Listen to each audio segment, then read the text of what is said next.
Hola Fernando, un gusto. Gracias por el contacto. Bien, bueno, te propongo comenzar a hablar bueno, de esta agenda que un poco venía anticipando. Tema de los subsidios, venís planteando posturas, posiciones, el Instituto Mosconi también lo viene haciendo, bueno, alertando sobre esta situación, bueno, que suele ser, está siendo un dilema para el gobierno nacional.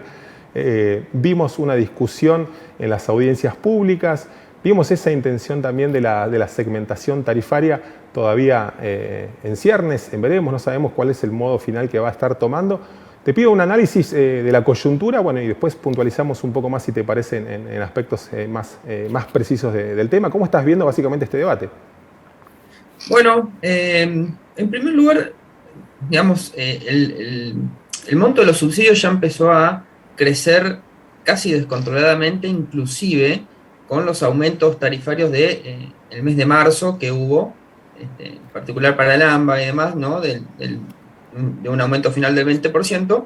Estamos viendo que igual los subsidios siguen una tendencia creciente, ¿no? Hasta el mes de mayo, mejor dicho, hasta el mes de junio, parcialmente, sumaron unos 13.500 millones de dólares acumulados en 12 meses, y eso es un 90% más que igual periodo anterior, ¿no? Con lo cual, el primer punto es que posiblemente los aumentos de tarifas que se han dado en marzo y ahora a partir de junio no tengan un efecto suficiente o ni siquiera tengan un efecto significativo, digamos, en la reducción de los subsidios. Por otro lado, se sigue la lógica, digamos, del subsidio plano, no se ha cambiado, no se ha modificado, eh, digamos, hacia un esquema, si se quiere, de segmentación, o como quieran llamarle, ¿no? Con lo cual sigue habiendo la tendencia de los subsidios pro ricos, como lo ha llamado el ministro, digamos, pero con el agravante de que las tarifas siguen congeladas y los esquemas que se han propuesto, que no se aplicaron, pero que se han propuesto, implican incluso un atraso tarifario en términos reales, eh, independientemente de la segmentación más eficiente, ¿no? Es decir, la idea de aumentar por tramos, el 70% de la demanda, más la tarifa social, más el 10% más pudiente, implica también un atraso tarifario porque, como, digamos, por definición, aumentarían por debajo de los salarios, ¿no? Ujú, ujú. Eh, bueno, decías, incremento interanual de las sumas destinadas a subsidios.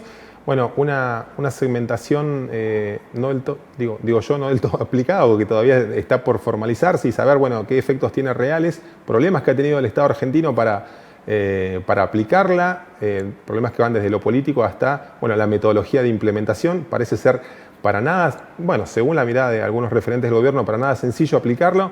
Te hago una pregunta puntual respecto al incremento en la masa destinada a subsidios. ¿Es más consumo y más intervención del Estado en esas cantidades, en esas remesas de partidas presupuestarias? ¿Eso es lo que está aplicando el incremento o hay alguna otra cuestión? No, no, el consumo es similar a años anteriores, digamos, a ver, siempre quitando los meses de pandemia que son extraordinarios y que no tienen nada que ver con el dinamismo normal del consumo, ¿no? Claro.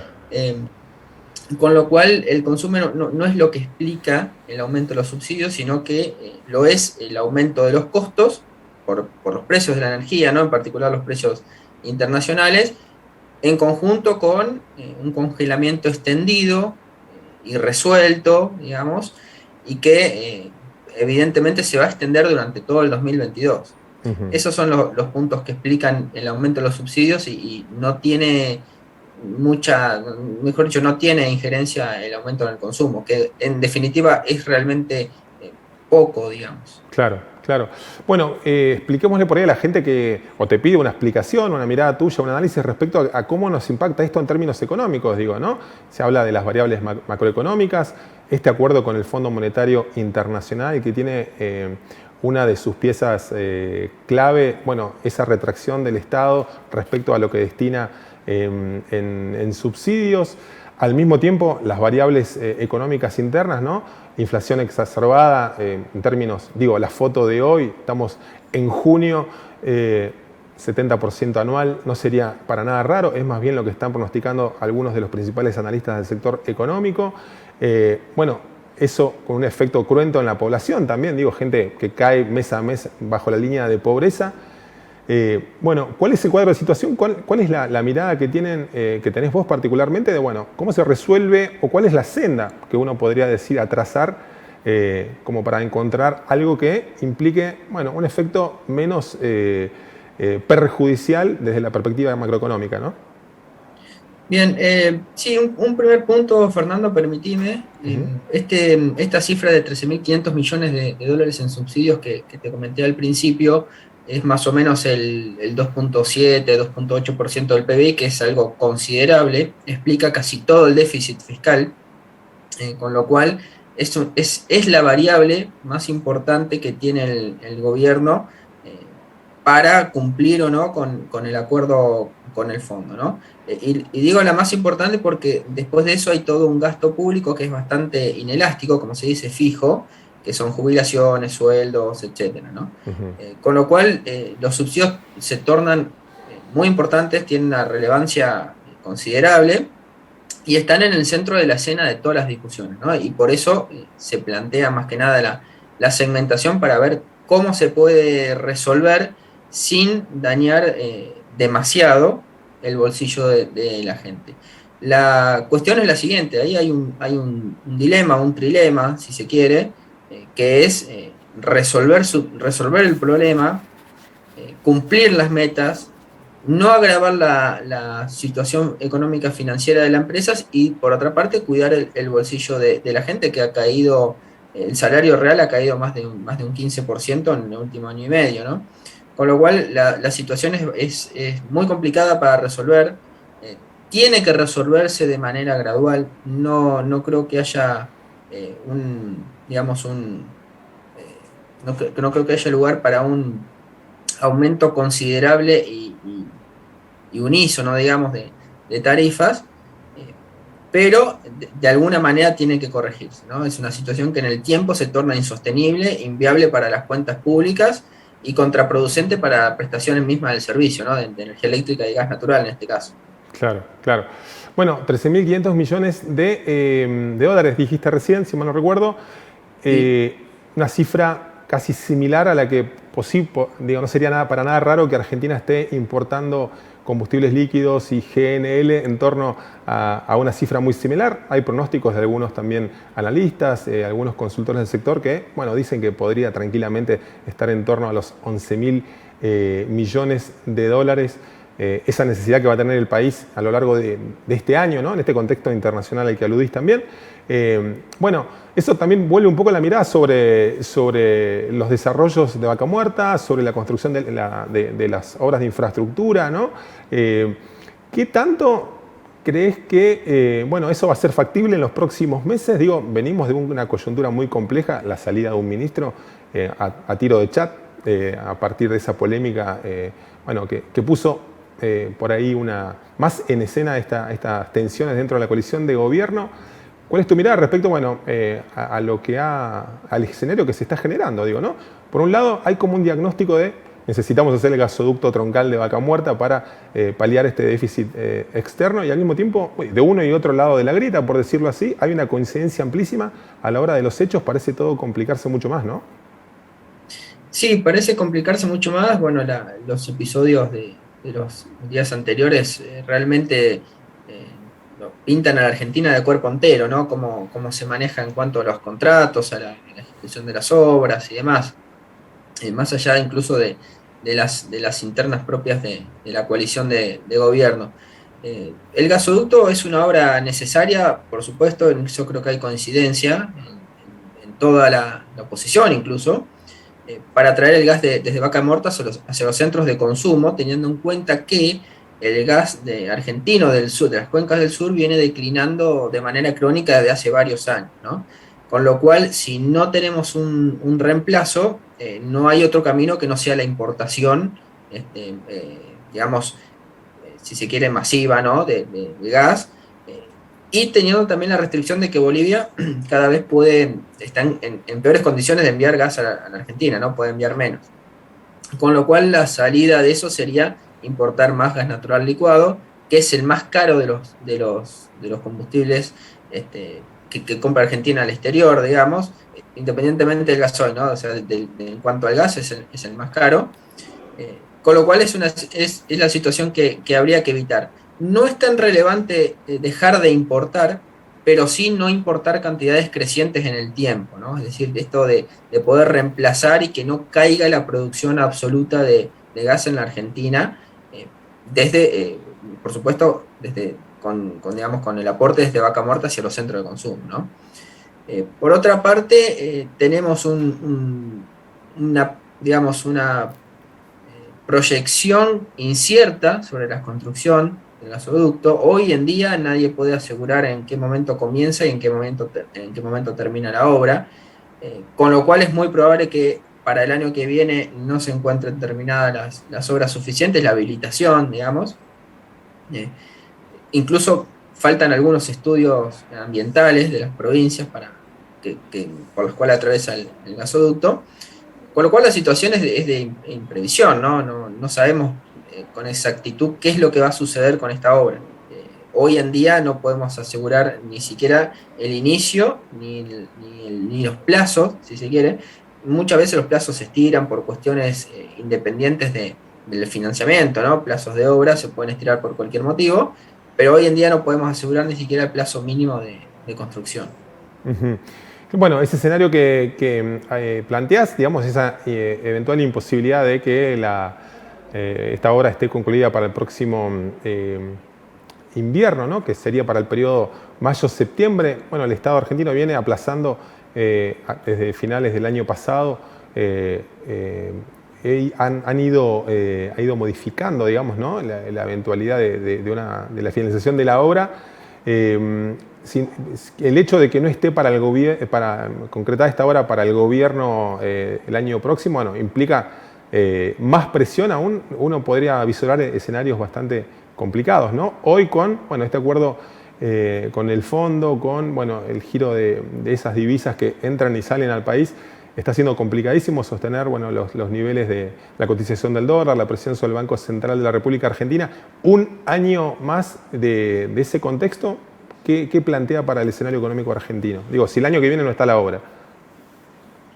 Bueno, sí, indefectiblemente más subsidios, si tampoco se acomodan las tarifas y más compras al exterior de gas y de gasoil, ¿no? Para sustituir el faltante, teniendo en cuenta, insisto, de que ni Bolivia ni las cuencas del sur pueden enviar un gas incremental significativo, ¿no? Una cantidad significativa de gas incremental.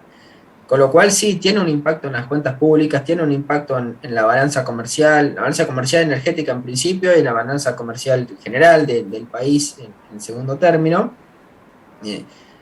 Pero además también tiene este problema de no garantizar la seguridad energética en el invierno en particular, ¿no? Que es lo que estamos viendo hoy en día, inclusive para este año, ¿no?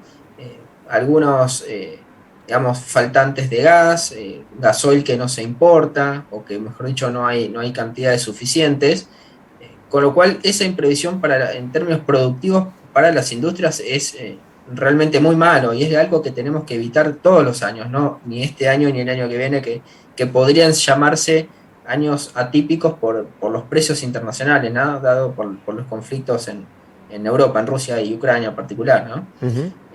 Pero sí, evidentemente tendrá un impacto significativo también el hecho de no construir en tiempo y forma la obra.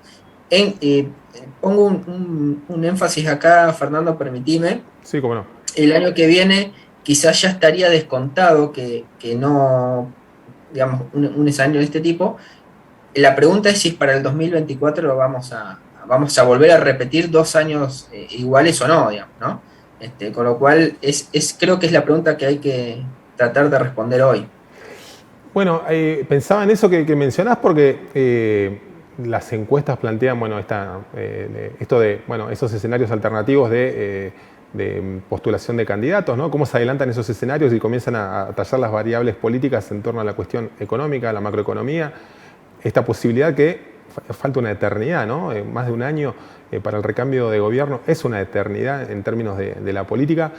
Pero, bueno, no sé si está tan identificado, no sé cómo lo ves vos, me gustaría tener tu mirada, tu análisis al respecto de esta situación en esa continuidad que planteas, ¿no? El 2024, otro gobierno del signo político que sea, va a atravesar esa tormenta, o la salida eventual de esa tormenta. Van a estar esos coletazos presentes por algunos años más, en el mejor de los casos.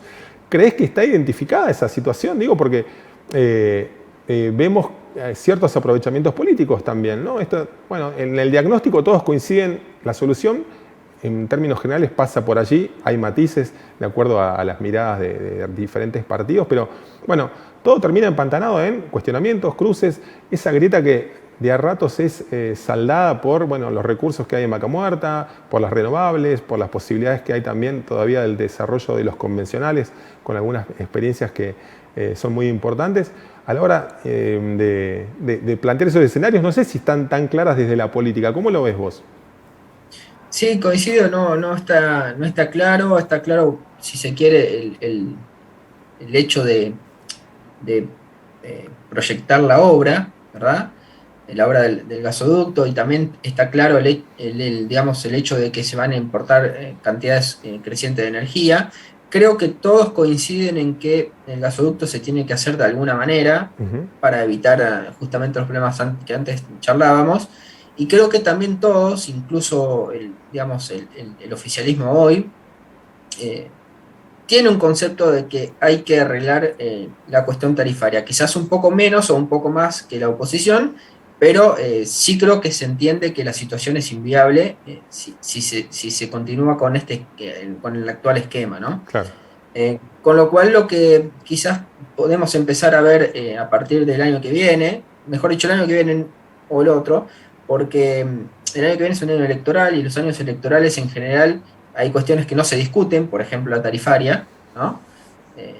Y hay otras que tampoco se discuten, por ejemplo, el hacer obras necesarias como la del gasoducto. Con lo cual veo quizás desde aquí hasta el cambio de administración o continuidad de administración el año que viene, a final del año que viene, veo que posiblemente no haya grandes debates, no haya grandes posturas respecto a estos temas.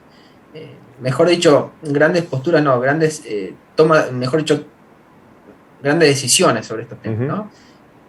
Un cambio de rumbo, en particular en un año electoral, no lo veo viable, con lo cual creo que los problemas se van a intensificar. Te hago una última, Julián, agradeciéndote desde ya el tiempo, la charla, la entrevista.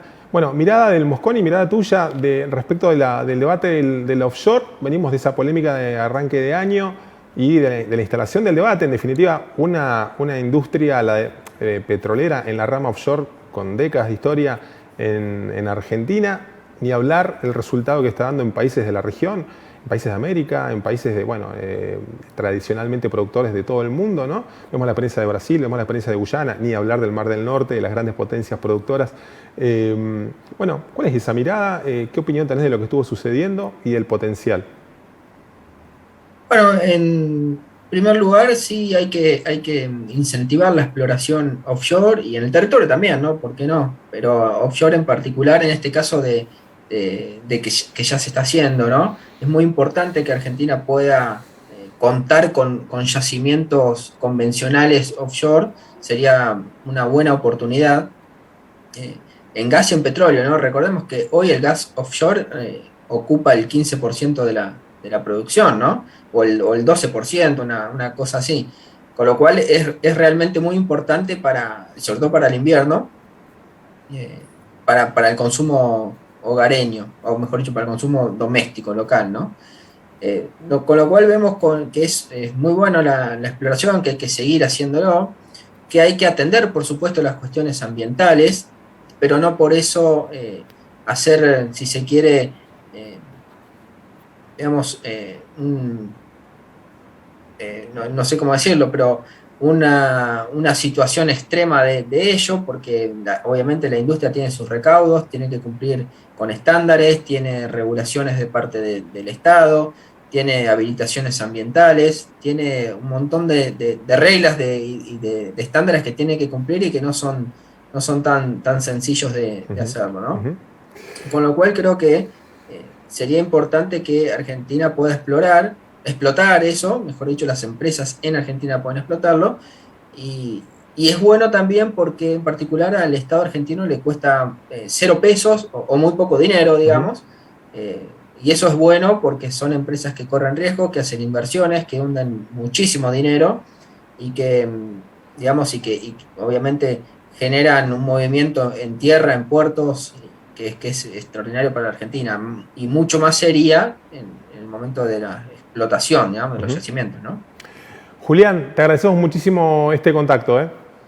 Bueno, muchas gracias a ustedes.